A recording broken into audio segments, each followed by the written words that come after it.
Good evening and welcome to another special Pizza Hut Classic edition of In the Paint. Well, the Pizza Hut tourney down to its final four. We have all the highlights from today's four exciting quarterfinal games. That's right. Two of the quarterfinal games went to overtime. Another one was decided on a buzzer beater. The only one that wasn't close was the Terre Haute North Marshall game. North head coach Todd Wolfley told me after the game his team played their best 32 minutes of the season tonight on both ends of the court. The Patriots were dominating against the Lions. First quarter, Marshall's Jacob Duncan from behind the arc. It's good. Marshall down 6-3. That's as close as the Lions got all game. For the second game in a row, Calvin Blank was huge off the North bench. Blank with a soft touch. He would convert the old-fashioned three-point play. He had 13. North's defense was in your face. Matt O'Leary, the rejection. Then it's Blank with the block party. North gave up a season-low 33 points. The Patriots' O'Leary, three-ball, corner pocket. North led 37-16 at the half.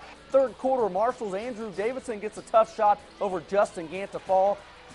The third quarter was all Justin Gant. He needed 9 points entering the second half for 1,000. He gets the easy layup, and here's Gant's 1,000 point. You talk about a special alley-oop dunk for number 1,000. Here's the scene after the game when North principal Stacy Mason presented Gant with the game ball. He is just the seventh player at Terre Haute North to reach the 1,000-point plateau. His teammates mob him. What a great scene. Terre Haute North moves on to the Final Four with a 68-33 win. After the game, Gant talked about his milestone, while head coach Todd Wolfley talked about his team's solid play tonight.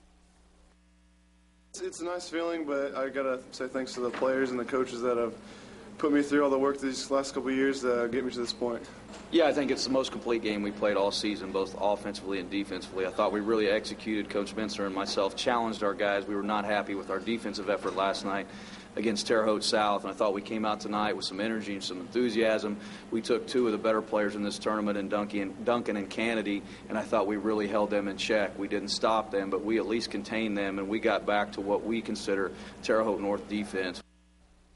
North would next get the winner of the WIC clash between West Vigo and Sullivan. Sullivan came out of the gates hot. This three ball by Caleb Turner puts the Golden Arrows up 10-0. But West Vigo wasn't going away. Late first quarter, Scott West might as well shoot it from the corner. He would hit another on the next trip. And then at the end of the quarter, how do you lead this guy? West drills 3 in a row to end the first, and the Vikings trail by only 2. West had 16. Second half, more Sullivan. Lance Elliott zips the pass to David Bedwell for the easy one.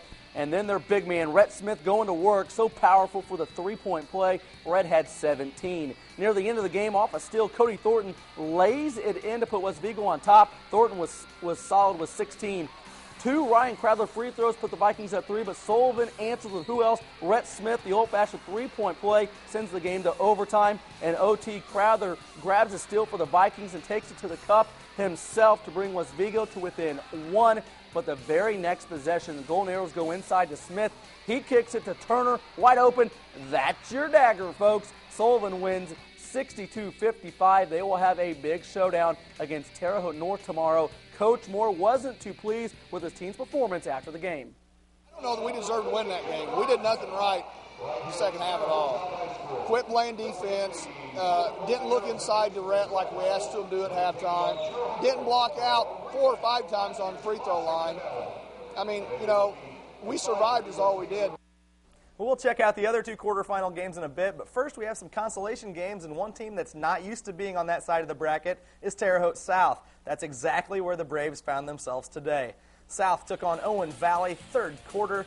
The Braves' Anthony McGill, the sweet dish to Derek Schaus for the hoop there. The Braves are up 5. Schaus scored 10 of his 16 in the third. Schaus swishes the trifecta here. Anthony McGill's 17 leads the way for the Braves. South wins 76-63 over Owen Valley. On the consolation side of the bracket, again, Rockville and South Vermilion went at it. Late first half, Rockville gets the ball inside to Lane Mahern. He's just a sophomore, but he uses the glass nicely for that hoop. But on the other end, the Wildcats go to Dylan Haltom for the 3-ball, and South Vermilion just wouldn't go away. Rockville pulls away in the fourth quarter to win by 12, 54-42.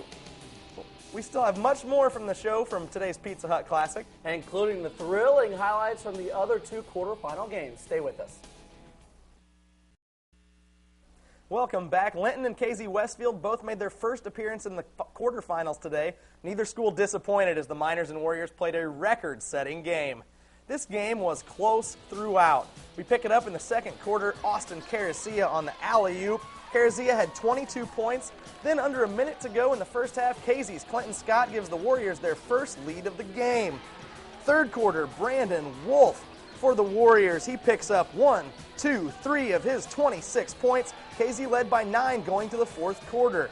Linton's Jess Fugers a full-court laser pass to Carazia, and Linton's rallying. Then with under 10 seconds to go, Linton down 3. The Miners' Stephen Frank on his left wide open. He steps up big time and cans his only bucket of the game. That 3 ties it at 66 apiece.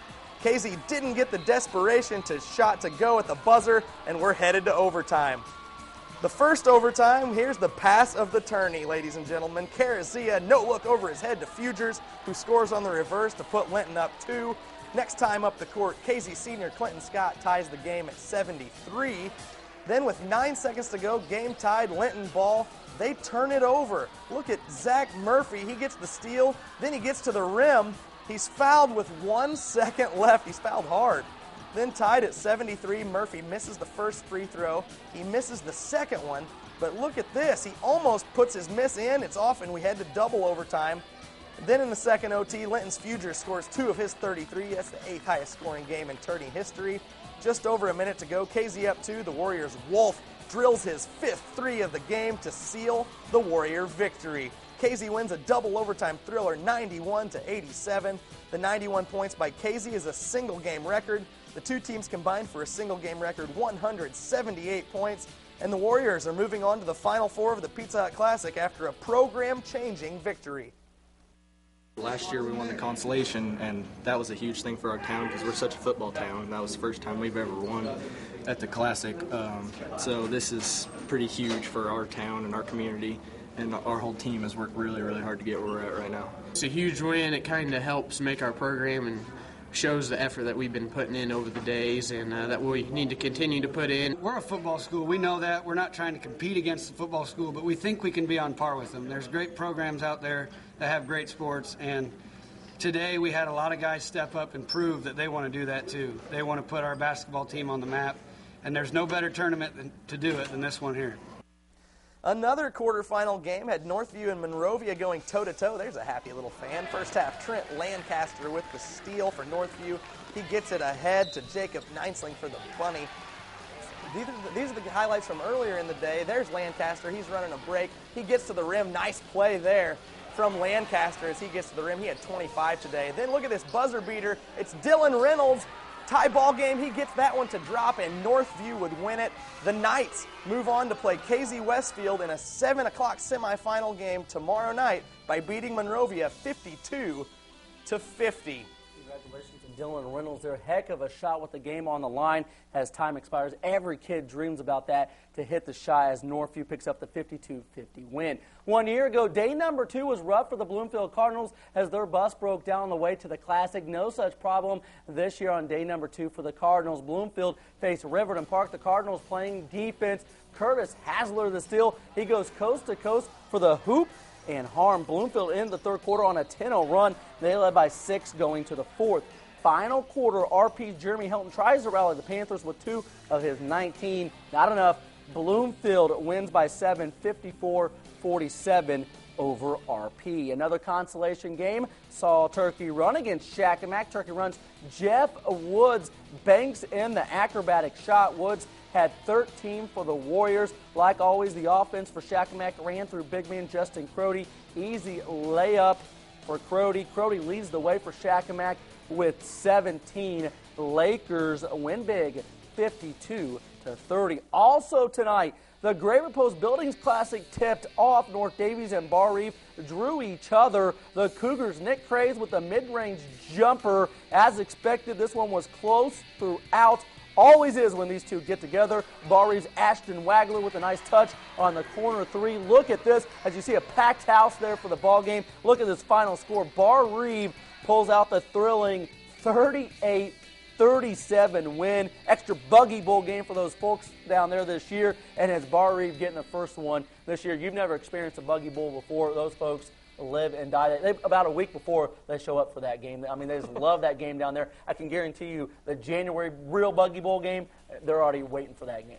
Tickets sold out already. Probably big time. Let's get back to the Pizza Hut Classic. Our Final Four is set. Let's talk about the first game, Casey versus Northfield. You know what? I'm excited for this one. That Casey-Linton game today was unbelievable, and we saw a lot of future in Wabash Valley basketball. Casey's 2 guards, both freshmen, and the 2 big guys for Linton, both sophomores. Those 2 teams are going to be really good for the next few years. Northfield certainly found their key right now. They've won 3 in a row, starting to play some good ball. As we said, Casey's a Cinderella team right now in the tournament. And what can we say? We get a rematch last year, Terre Haute North versus Sullivan. Is it going to be Rhett Smith against Justin Gant, or both of these teams playing good basketball? North looked as good as they have all year tonight. You're right, they did. And Sullivan, as you heard Coach Moore, not happy with their play, but I bet you can expect them to come big time tomorrow night.